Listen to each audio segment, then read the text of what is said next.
तो एकदम से उत्कंठित हो जाती हैं, प्रसन्नचित्त हो जाती हैं, मनमुग्ध हो जाती हैं। ये तो श्री हरि का उत्सव है, मुझे जाना चाहिए। और बलराम जी को लेकर के खड़ी हुई हैं और बलराम जी आए हैं उधर श्री सरकार जो है पालने में पड़े हुए हैं, पालने में लेटे हुए हैं और सरकार के पलने के पास में आके बलराम जी खड़े हो गए हैं और झुला रहे हैं। द्वारकेश है और बलराम जी मनी मन बड़े प्रसन्न हो रहे हैं। कुछ संतों का भाव है कि कृष्ण जन्म के हेतु अनेका, जैसे कहा ना कि राम जन्म के हेतु अनेका, राम जी के जन्म होने के हेतु कई थे, कई कारण थे राम जी का जन्म जो हुआ, ऐसे ही कृष्ण का जो जन्म हुआ है, अवतरण हुआ है, इसका भी हेतु बताया, कई कारण कई रहस्य बताए हैं। बने कृष्ण जो जन्म हुआ है उसमें कई प्रकार की बातें आई हैं। सबसे पहले चंद्रमा जी ने राम उत्सव में संकल्प लिया है। चंद्रमा जी ने राम जी के उत्सव में संकल्प लिया है।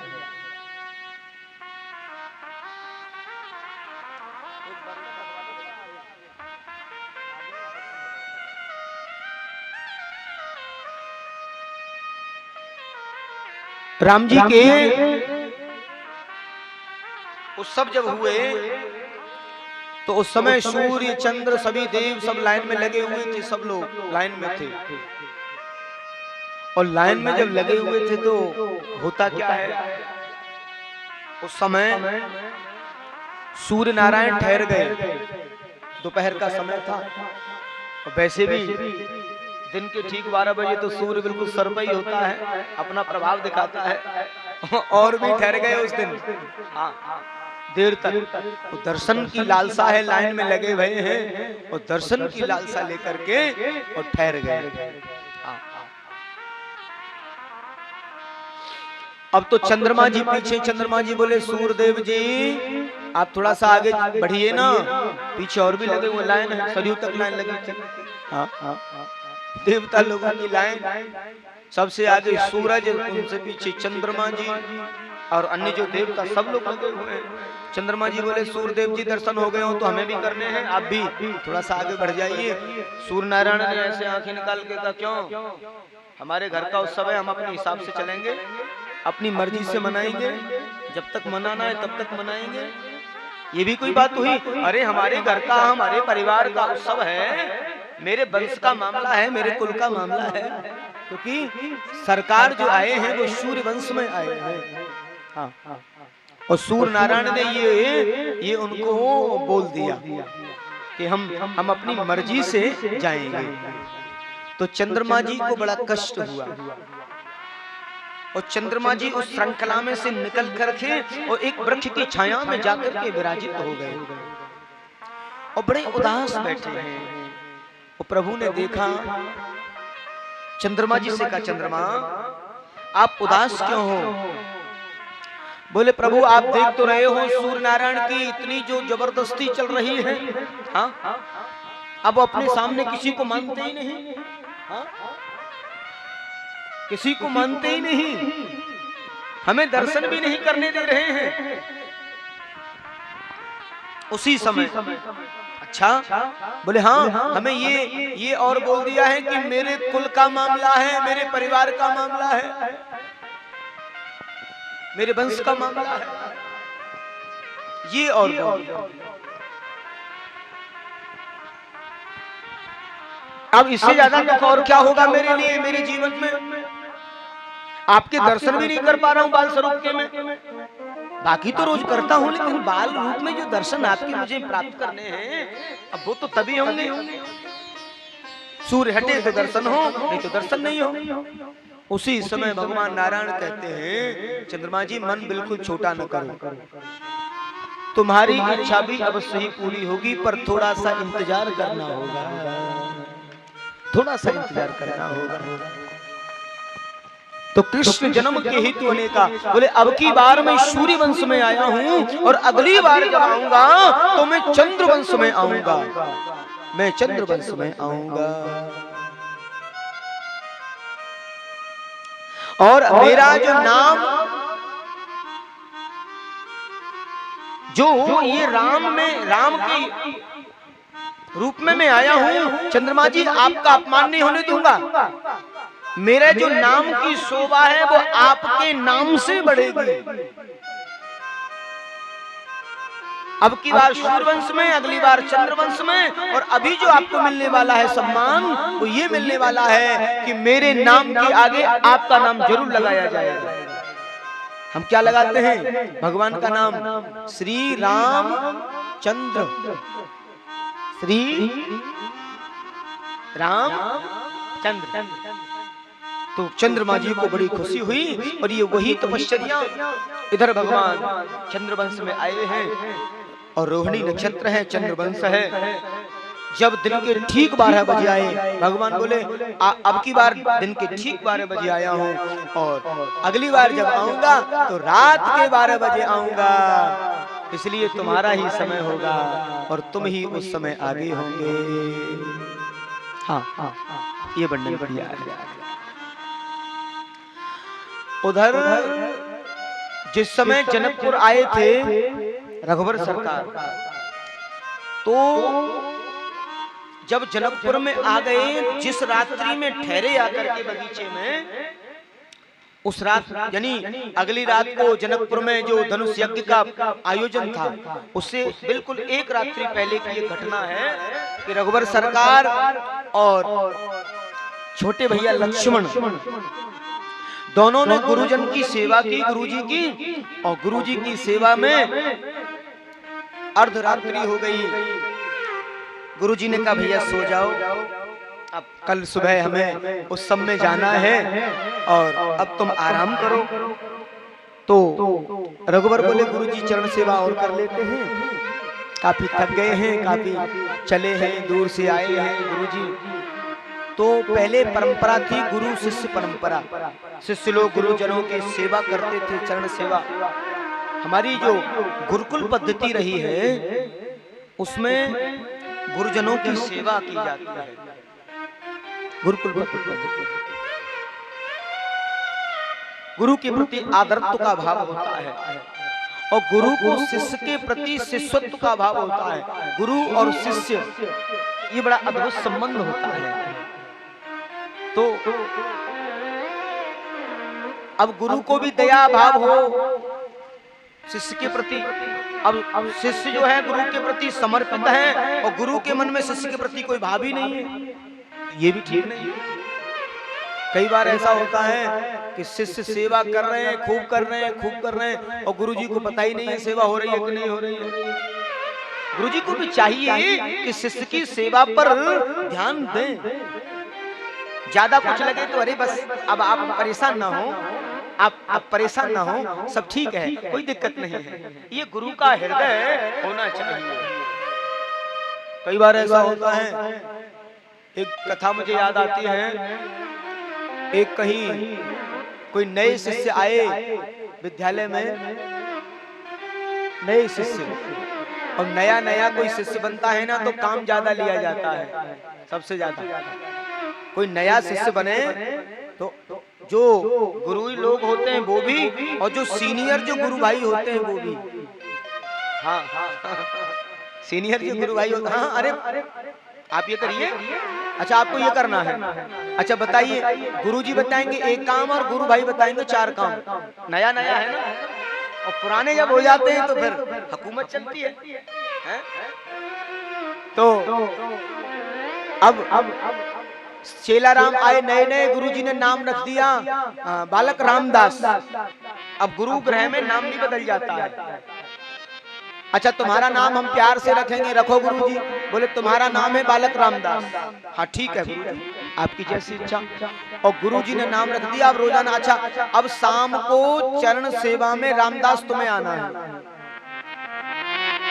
और रामदास बोले ये तो सौभाग्य है, गुरु का सानिध्य मिलेगा मुझे। और चरण सेवा में रामदास आए लेकिन रात्रि के 9 साढ़े 9 बजे चरण दबाने लगे रामदास। नियम तो ये कहता है कि घंटे 1-2 घंटे हो जाएं तो फिर मना कर दिया जाए, ठीक है अच्छा भैया अब हो गया अब तुम जाओ। लेकिन गुरुजी को ये ठीक नहीं लग रहा था। कैसे? हाँ, 9:30 बजे चरण दबाने प्रारंभ किए चेला ने। और गुरुजी बोले अच्छा रामदास ये बताओ तुम कितने भाई हो? बोले गुरुजी हम 4 भाई हैं, मैं सबसे छोटे वाला हूँ। अच्छा 4 भाई हो? हाँ, तो चरण दबाओ। 10:30 बज गए, 11 बज गए। चेला ने सोचा अब गुरुजी सो गए होंगे, 5 घंटे मैं भी सो लूं, 4 बजे जगना है। और जैसे ही रामदास ने हाथ हटाया, रामदास कहाँ गए? जी गुरुजी। अच्छा चरण दबाओ। 12 बज गए, 1 बज गया, 2 बज गया। और जैसे ही हाथ हटा में रामदास, अब तो 3 बज गए रात के। और रामदास बिलबिलाए सोने के लिए। हाँ, और शरीर ही तो है। और 3 बज गए तो रामदास सोच रहे थे कि अब तो गुरुजी सो गए होंगे, 1-आध घंटा मैं भी आराम कर लूं, 4 बजे फिर जगना है। लेकिन हुआ क्या, जैसे ही हाथ हटाए रामदास ने चरणों से, और वैसे ही गुरुजी की आंख खुल गई। रामदास अच्छा ये बताओ तुम कितने भाई हो? जो बात रात को 9:30 बजे पूछ रहे थे, वो रात्रि अब सुबह भोर में 3 बजे पूछ रहे हैं। रामदास बोले ये गुरुजी मानने वाले नहीं हैं। हाँ, ये गुरुजी तो कुछ गड़बड़ है, तो मुझे भी चतुराई करनी है। सो रामदास ने कहा गुरुजी हम, हाँ बताओ कितने भाई हो? बोले हम हैं 3 भाई, हम 3 भाई हैं। सो गुरुजी एकदम से पलंग में से गड़े चौड़े, रात को तो 4 बता रहे थे, अभी 3 क्यों बता रहे हो?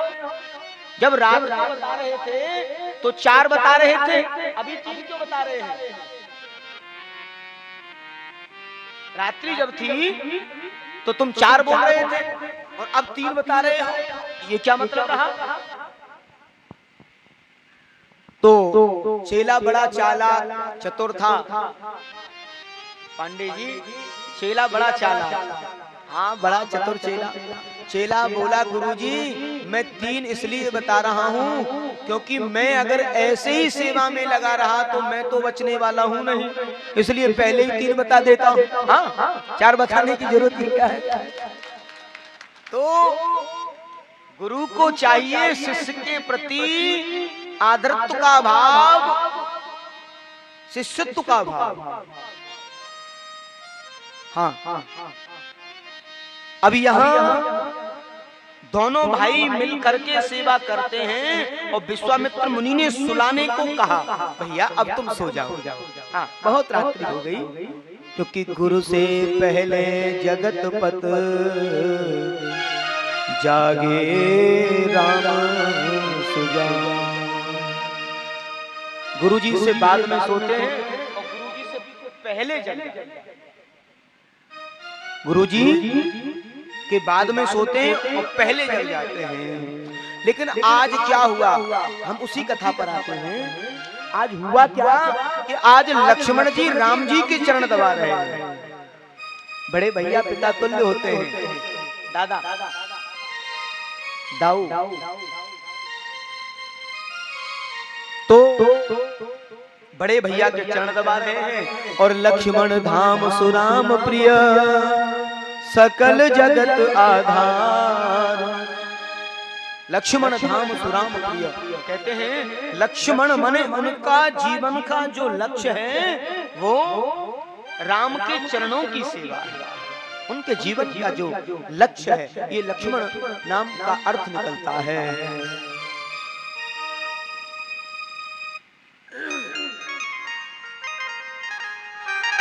आज बड़ा सुंदर वर्णन किया है।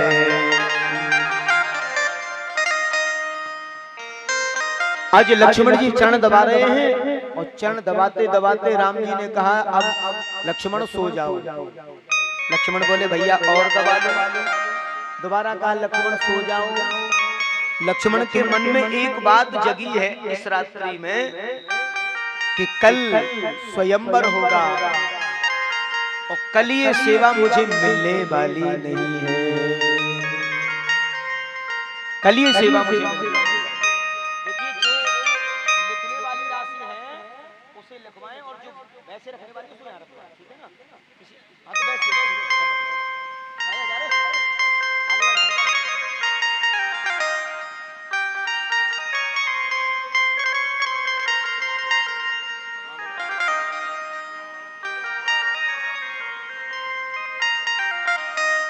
एक बार प्रेम से बोलिए राधे राधे राधे राधे। तो बड़ा सुंदर वर्णन किया है।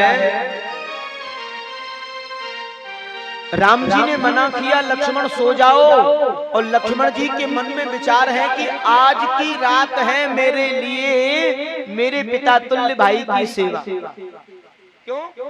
क्योंकि कल के बाद में ये सेवा मुझे मिलने वाली नहीं है। कल के बाद में ये सेवा मुझे मिलने वाली नहीं है। ये सेवा नहीं मिलने वाली। क्यों? क्योंकि कल के बाद में श्री रघुवर सरकार और माताजी, श्री रघुवर सरकार और माताजी ये सेवा श्री जानकी जी ले लेंगी और मुझे सेवा मिलने वाली है नहीं। इसलिए आज की रात है, आज मैं कर लूं सेवा। तो राम जी ने लक्ष्मण को डांटा है, भाव नहीं समझा, केवल डांटा है। लक्ष्मण तुम बड़ों की बात नहीं मानते हो, अब बहुत रात हो गई, सो जाओ ना। लक्ष्मण जी बोलते भैया और चरण सेवा कर लूं। बोले हम कहते हैं तुम सो जाओ, हम कहते हैं तुम सो जाओ, माने बड़े हैं तुम बड़ों की बात नहीं मानोगे। उसी समय लक्ष्मण के मन में बड़ा कष्ट हुआ है। लक्ष्मण कहते हैं बड़े हैं ना, इसलिए मुझे सेवा से वंचित कर रहे हैं, लेकिन मैं भी लक्ष्मण हूँ, सेवा जरूर करूंगा। तुम बड़े होने का जो रौब दिखा करके मेरी सेवा को मुझे वंचित कर रहे हो सेवा से, इसलिए अगली बार जब आप आओगे ना तो मैं बड़ा बन करके आऊंगा और तुम छोटे बन करके आएंगे, मैं तब देखूंगा मुझे कैसे रोकोगे सेवा करने से। तो कृष्ण जन्म के हेतु अनेका, कृष्ण जन्म के हेतु अनेका। तो यहाँ बलराम जी आज पलने के समक्ष खड़े हैं और हंस रहे हैं, मुस्कुरा रहे हैं। आहा, अब देखूंगा लाल जी, मैं बड़ा बन के आया हूं, मेरा हुक्म चलेगा। हाँ, मैं बड़ा बन के आया हूँ, सेवा करूंगा आपकी। निहार रहे हैं और देवता लोग इस दृश्य को देख करके मुस्कुरा रहे हैं कि बलराम जी कैसे सीधे साधे हैं, ये भले ही बड़े बन के आए हैं लेकिन चलेगी या छोटे की। हाँ, कभी कभी क्या होता है, ऐसा ही हुआ। कभी कभी होता क्या है कि बड़े भाई का छोटे के प्रति बड़ा प्रेम होता है, और घर में कोई भी निर्णय लेना हो, भाई देखो हमें तो व्यवस्था से मतलब है और छोटे वाला ही देखता है पूरी व्यवस्था, हमें कोई लेना देना नहीं। हाँ, हम तो अपना काम देख लेते हैं, हमारा जो छोटा है ना वो देखता है सब व्यवस्था। और वहाँ कई बार बड़े भैया छोटे को जानबूझ के चार्ज दे देते हैं, लाला तुम्हें ही संभालो भैया व्यवस्था, हाँ हम तो काम वाम देख लेंगे, कोई दिक्कत नहीं। और यहाँ भी ऐसा हुआ कि दाऊ दादा हाँ का नहीं तुम्हें उधर जाना है, हाँ लाला मैं वहीं चला जाऊंगा। लेकिन दाऊ दादा को यहाँ भी अधिकार नहीं मिल पाया कृष्ण प्रेम में। इधर भगवान ने इतना प्रेम बढ़ा दिया कि प्रेम में ऐसे हो गए दाऊ दादा कि लाला कहेगा वही होगा, और जहां मुझे जाना होगा भैया लाला पूछ ला हूं मैं जाऊं कि नहीं जाऊं, कन्हैया पूछ ला हूं। कहीं जाने का भी काम होता था ना तो दाऊ दादा उल्टे लौट के लाला, अरे कन्हैया हाँ दाऊ दादा, अरे मैं मथुरा चलो जाऊं क्या ना है, इतना प्रेम बढ़ा दिया भगवान ने कि दाऊद दादा के अधिकारों को स्वयं ले लिया। हाँ, प्रेम इतना बढ़ा दिया। तो लेकिन एक चीज यहाँ मिली है, एक चीज मिली है दाऊद दादा को, एक चीज तो मिली है शोहरत में। बोले क्या? बोले अगर भगवान को भी कोई परिचय मिला है अपना स्वयं का, तो दाऊद दादा के नाम से मिला है। कैसे? कि स्वयं परमात्मा को भी परिचय जो मिला है वो भगवत कृपा से। बोले कहीं अगर ऊधम लाल जी को ऊधम करने की बड़ी आदत थी, क्योंकि यहाँ दोनों अवतारों में यही तो अंतर बताया कि उनके नयन गंभीर हैं, इनके चपल विशेष। और कन्हैया जी तो बड़े चपल हैं, बड़े चतुर हैं, बड़े रसिक हैं। और 2-4 घर जब तक घूम के नहीं आवे तब तक उनको चैन ही ना पड़े। 2-4 जगह माखन ना चखिया में, भाभी तेरे यहाँ कैसे माखन, तो माखन एक जैसे होगा, लेकिन ना भाभी मैया यशोदा तो माखन दे ही ना है। तेरा माखन बड़ा बढ़िया लगे न चखियो यहाँ में से। 2-4 जगह जब तक ना है यहाँ में तब तक चैन ही ना पड़े लाल जी को। हाँ, और इधर बलराम जी को क्या मिला? बोले जब कहीं ऊधम करिया में श्री लाल जी किसी के यहाँ, क्योंकि कन्हैया को एक आदत और थी, उनका जो सामान है यानी पड़ोसी का लोटा दूसरे पड़ोसी के यहाँ रखना और उनका लोटा उनके यहाँ रख देना। हाँ हाँ, पड़ोसिन की मटकी उसके यहाँ रख देनी और उनकी उनके यहाँ। और रोजाना देखते थे कि लड़ाई है रही है कि ना है रही इनमें आपस में। मेरी मटकी तेरे यहाँ कैसे आई? बोले मैं तो नहीं लाई। और कन्हैया ऐसे रोज ऊधम करे तो एक दिन बोले या ऊधम है कहीं वो तो नहीं कर गए। बोले कौन? बोले दाऊ जी को भैया। इस ऊधम को कौन कर गया? बोले या ऊधम को कर गया है दाऊ जी को भैया। नाम बाम काउन नहीं लियो लाल जी को, कौन कर गया है? बोले दाऊ जी को भैया। यानी बलदाऊ जी के नाम से भगवान को परिचय मिला है, बलदाऊ जी के नाम से भगवान को जानने लगे हैं। जो जाने तेह देह जनाई, जानत तुम ही हुई जाई। तो बलराम जी को ये जरूर मिला है, बाकी और कुछ नहीं मिला है। तो ये प्रेम, ये सौहार्द, बलराम जी लाल जी से बड़ा प्रेम करते हैं और बड़ा आनंद आता है। वसुदेव आदि से नंद बाबा मिले हैं, कुशल क्षेम और कहते हैं कि जब बच्चे के जीवन में कोई संकट आता है तो माँ को पहले मालूम हो जाती है।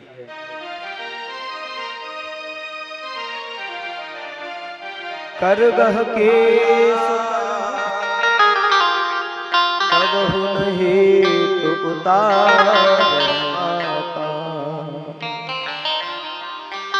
कहे कबीर एक बुद्धि बिचारी, बालक दुखी नहीं। लाल जी के जीवन में संकट आ रहा है तो देवकी के अंग फड़कने लगे हैं और वसुदेव जी से मिल रहे थे। उस समय के लिए वसुदेव जी को थोड़ा सा रिलैक्स किया था, बेल पर थोड़ा सा छोड़ा था, लेकिन दायरे में दूर नहीं जाना। तो वसुदेव जी जब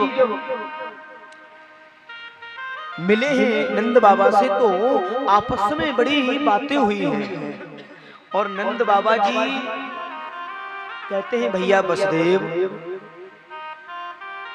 मैं तुम्हारे कष्ट को समझता हूँ।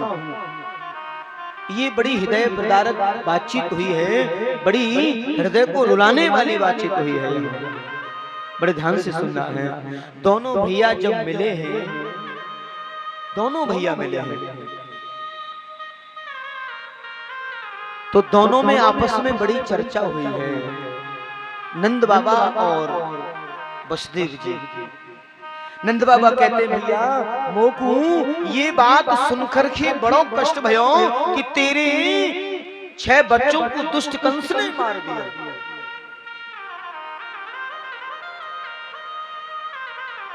और मैंने सुनी कि एक सप्तम एक कन्या भई होती और वो भी आकाश मार्ग में चली गई। बड़ा कष्ट भयो भैया, ये दुष्ट का नाश अवश्य ही होगा। भैया वसुदेव बिल्कुल मन को छोटा मत करना, वसुदेव मन को बिल्कुल भी छोटा मत करना। क्यों? क्योंकि मन को छोटा करने से कभी कुछ होता नहीं है वसुदेव। और वसुदेव एकदम से वसुदेव जी रोने लगे, बेहल होने लगे। भैया बड़ा कष्ट है मुझे, मेरी संतान को मार दिया है, इस दुष्ट का कब नाश होगा। नंदराय जी कहते हैं भैया तुम देखना, उस प्रभु के यहाँ देर है पर अंधेर नहीं, बहुत जल्दी इसको दंडित होना पड़ेगा। पर वसुदेव तुम क्यों रोते हो? देखो वसुदेव तुम्हारा एक पुत्र मेरे यहाँ पहले से है ही, तुम्हारा एक पुत्र माने बलराम जी जो हैं वो संकर्षण है, एक गर्भ से दूसरे गर्भ में संकर्षण के माध्यम से गए हैं। तो तुम्हारा एक पुत्र जो है वो मेरे यहाँ पहले से है ही, लेकिन मेरे वाला जो बेटा है, मेरा जो बेटा कृष्ण, अब ये कितनी बड़ी बात है। वसुदेव जी से बोल रहे हैं कि मेरा बेटा कृष्ण, और वही वसुदेव अपने हाथों से कृष्ण को सुला के आए। जब ये बात सुनी वसुदेव ने हिलकियां नहीं रोक पाए। वाहरे धन्य है बाबा नंद, जहां दोनों मेरे हैं फिर भी तुम कृष्ण को अपना बता के मुझे ढांढस दे रहे हो कि भैया मेरा जो कृष्ण है उसे तुम अपना ही मान लेना, पर मन को बिल्कुल मत छोटा करना। क्योंकि नंद जी के हृदय का जो भाव है बड़ा विचित्र है, उनका एक भी नहीं है। नंद जी को संतान थी नहीं, एक बिटिया हुई वो भी आकाश मार्ग में चली गई। सच्चाई में तो कृष्ण भी वसुदेव के हैं और बलराम तो है ही, लेकिन जिनके हैं उन्हीं को अगर बोला जाए तो धन्य है नंद यशोदा, तेरे भाग को कौन सराहे, तीन लोक को नाथ यशोदा गोद में खिलावे। धन्य है नंद और धन्य है यशोदा। देवकी जब ये बात सुन रही थी तो एकदम से बिलखने लगी है। ओहो, नंद राय का कितना विशाल हृदय है, हमारे ही बेटे को अपना बेटा बता के हमारे को ढांढस दे रहे हैं। एकदम से देवकी को आभास होता है कि मेरे लाल जी के जीवन में कोई संकट आने वाला है, मेरे लाल जी के जीवन में कोई संकट आने वाला है। क्योंकि माँ को महसूस हो जाता है, बच्चों को जब कोई दुख होता है ना तो मैया को मालूम हो जाता है, और मैया को अपशकुन होने लगे हैं, देवकी के अंग फड़कने लगे हैं। क्योंकि उधर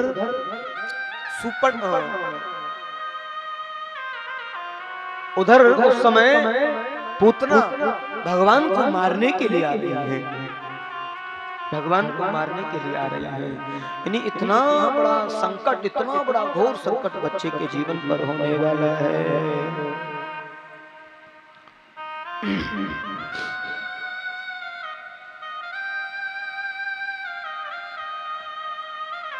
आज मैया देवकी कहती है लाल जी आप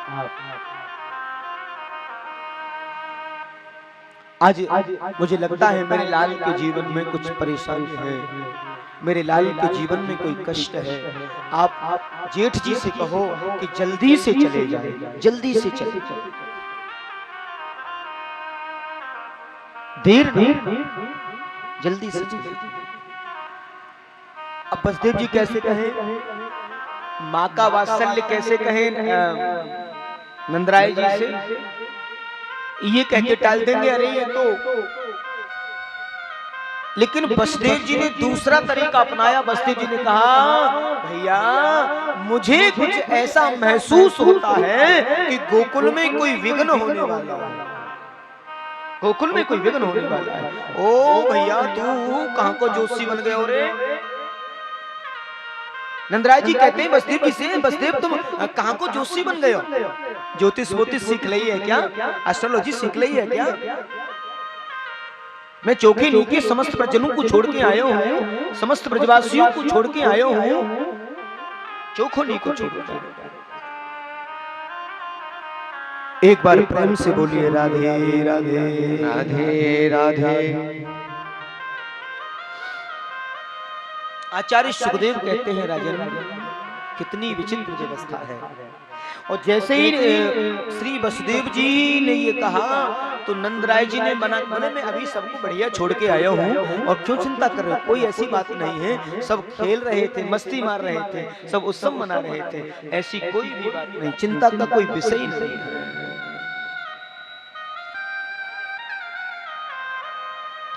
नहीं भैया तुम चले जाओ, मुझे कुछ दुर्विघ्न लगता है।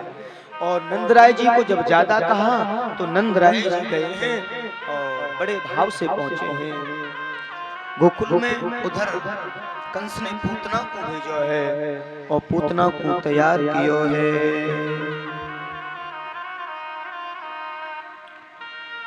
पूतना को तैयार किया है बड़े भाव से, बड़ी श्रद्धा से। लेकिन पूतना से कहा तुम मारोगी कैसे, कैसे मारोगी? बोले मैं अपने स्तनों पर कालकूट विष लगा करके जाऊंगी, कालकूट विष लगा करके जाऊंगी। बरहा पीडम नटवर बपू कर्णयो कर्णकार विवृदावास कनक कपिसं वैजयन्ती चमाला।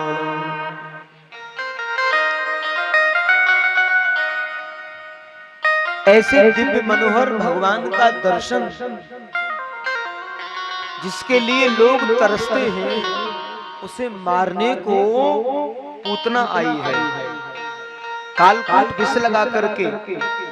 पूतना लोक बालकनी राक्षसी रुधिरासना जिघांसयापि हरये स्तनं दत्त्वा अपसददितं।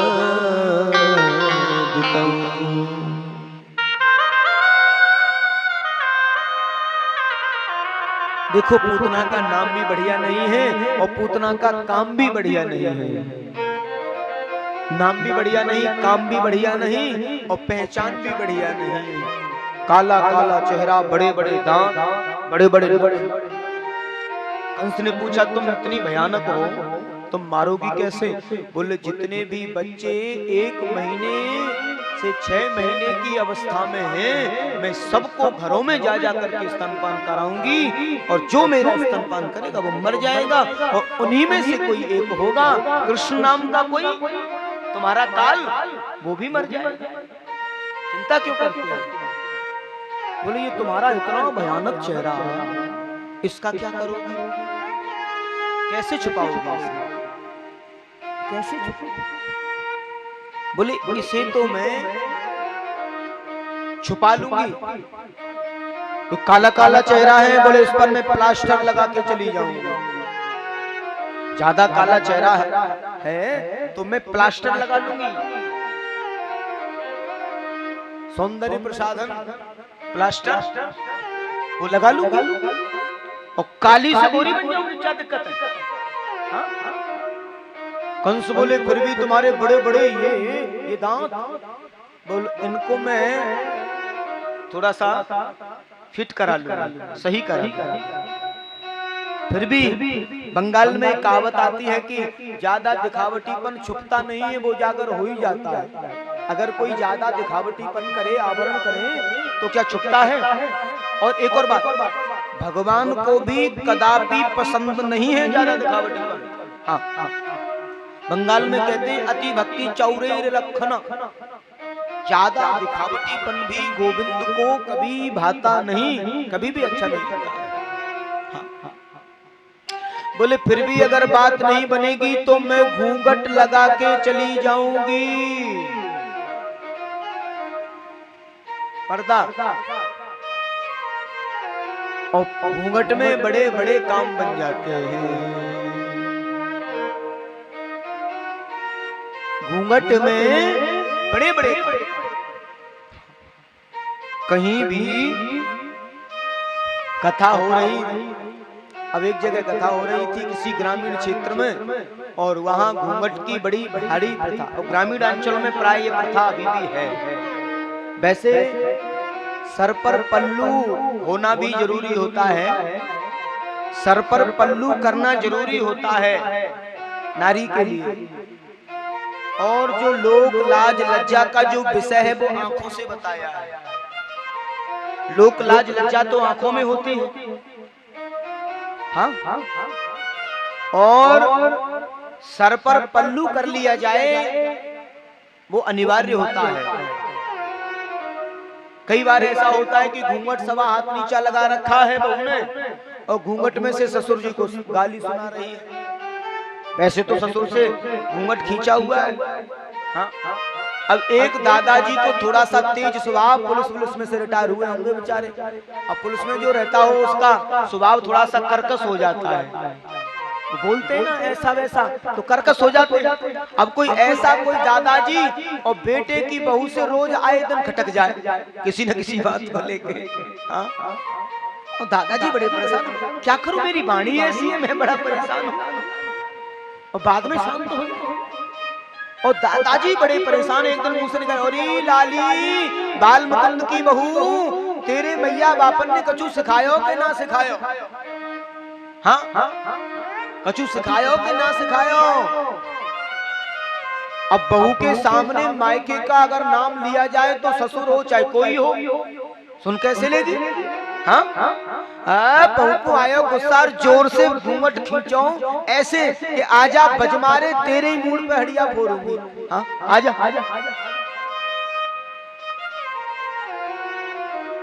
तो घूंघट में ऐसे ऐसे काम बच जाए। हाँ, लेकिन एक बात जरूर है, सर पर पल्लू कर लेना ही, क्योंकि लोक लज्जा जो होती है वो आंखों की होती है। और कहीं भी वर्णन नहीं है कि दशरथ जी से लाडली जी ने घूंघट किया, कहीं पर वर्णन नहीं, कहीं भी नहीं। हाँ, क्योंकि शर्म तो आंखों की होती है, सम्मान तो आंखों से होता है। और ये पद्धति हमारी संस्कृति में नहीं थी, सर पर पल्लू करती थी माताएं। लेकिन आजकल क्या हो गया, वो पल्लू करना भी छोड़ दिया। हाँ? पल्लू करना कम पसंद करती हैं माताएं, ऐसे बगल में डालना ज्यादा पसंद करती हैं। हमारे ब्रज में कहे मुड़ फक्को, जो पल्लू ना करे, बाकू ब्रज में बोले मुड़ फक्को, यानी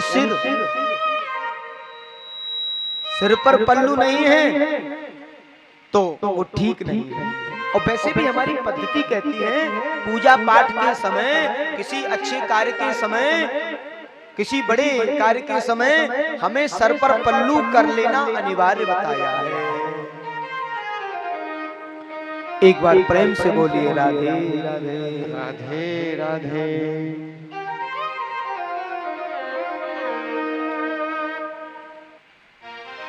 आज पूतना आई है घूंघट लगा के और अनेकों घरों में गई है और निरपराध बच्चों की हत्या कर दी है, कालकूट विष लगा करके आई है। राक्षसी रुधिरासना, राक्षसी रुधिरासना।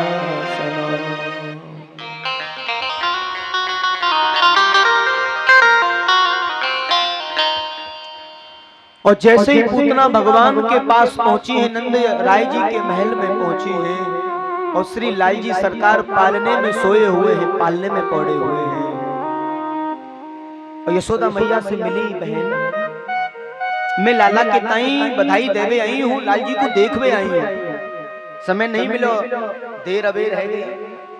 नंदरानी बोली बहन कोई बात ना।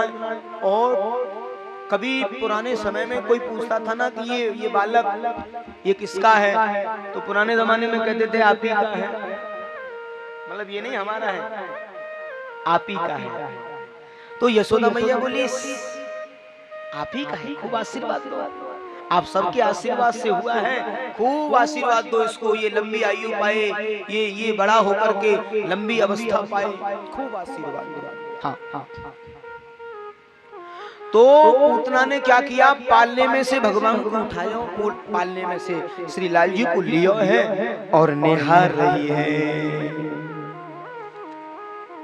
आज पूतना ने जैसे निहारा है, तो भगवान ने एक बार देखा है पूतना को ऐसे, और तुरंत आंखें बंद कर ली हैं, अपनी आंखें बंद कर ली। सा मुंचाल मित प्रभासिनी निस्पीडयमान खिल जीव मर्मणि विप्रत्य नेत्रे चरणो भुजो प्रविस्तृता क्षिपति रुरोधः। और कन्हैया ने जैसे पूतना को गोद में लिया, और कन्हैया ने ऐसे देखा और अपनी आंखें बंद कर ली, आंखें बंद कर ली।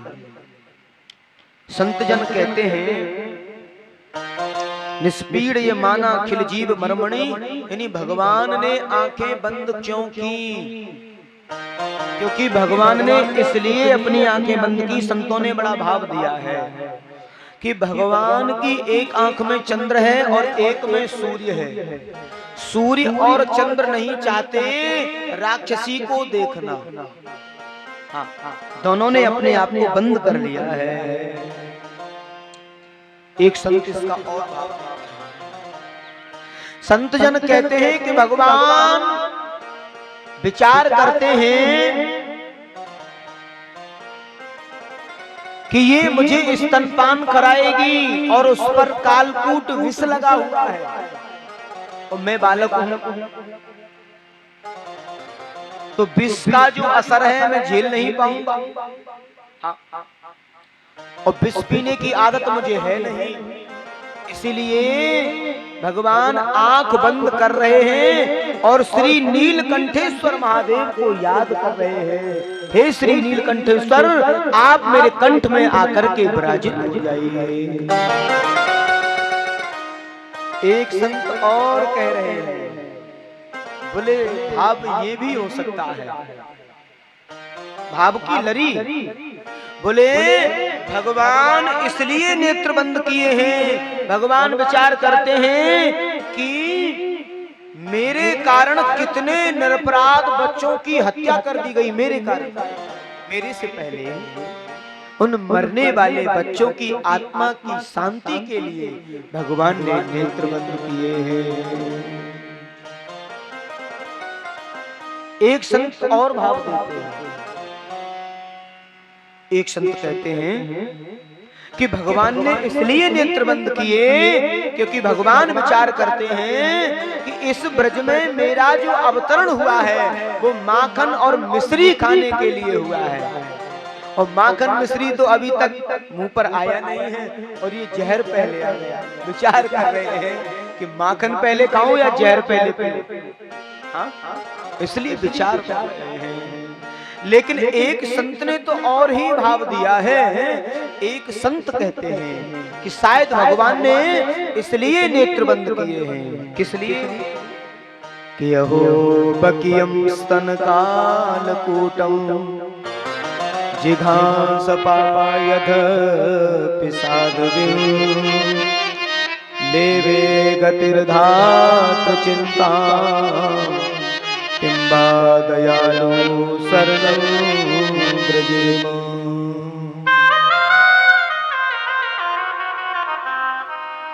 अहो बकियम स्तन कालकूटम, जिघांस पायदप्य साधिवीं लेवे गत्र धात्र चिंताम किंबा दयालु शरणम ब्रजेमः।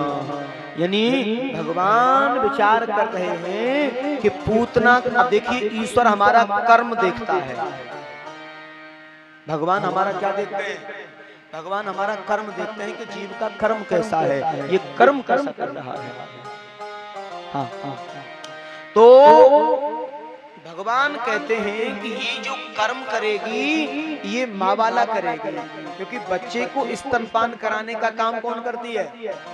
माँ। बच्चे को स्तनपान कराने का काम माँ करती है। और माँ जो स्तनपान कराने का काम करती है तो बच्चा बड़े भाव से स्तनपान करता है।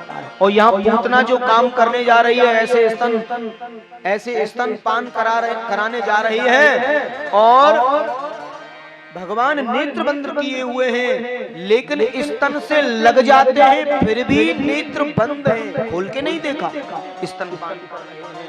और भगवान विचार करते हैं कि इसे मुक्ति कौन सी देनी चाहिए, क्योंकि ये काम तो माँ वाला कर रही है और मारना इसे है। भाई काम माँ का कर रही है, मैं मारूं कैसे इसे? दयानिधि नाम है तेरा। भगवान को तभी तो दयानिधि कहा है, करुणा सागर कहा है, करुणा निधि कहा है। जो पूतना भगवान को मारने आई, भगवान उसे तारने का विचार कर रहे हैं। जो पूतना भगवान को मारने आई उसे तारने का विचार कर रहे हैं कि ये माँ का काम करेगी, और जो मुक्ति माँ यशोदा को देनी थी उससे पहले मुझे पूतना को देनी होगी, उससे पहले मुझे पूतना को देनी होगी। भगवान ईर्षालु नहीं है, वो दयालु है। जो मारने आई है, स्पष्ट मारना चाहती है, भगवान उसको भी क्षमा कर रहे हैं और उसे भी मुक्ति प्रदान कर रहे हैं। ऐसे कृपा के निधान हैं, ऐसे दया के निधान। न जाने कौन से गुण पर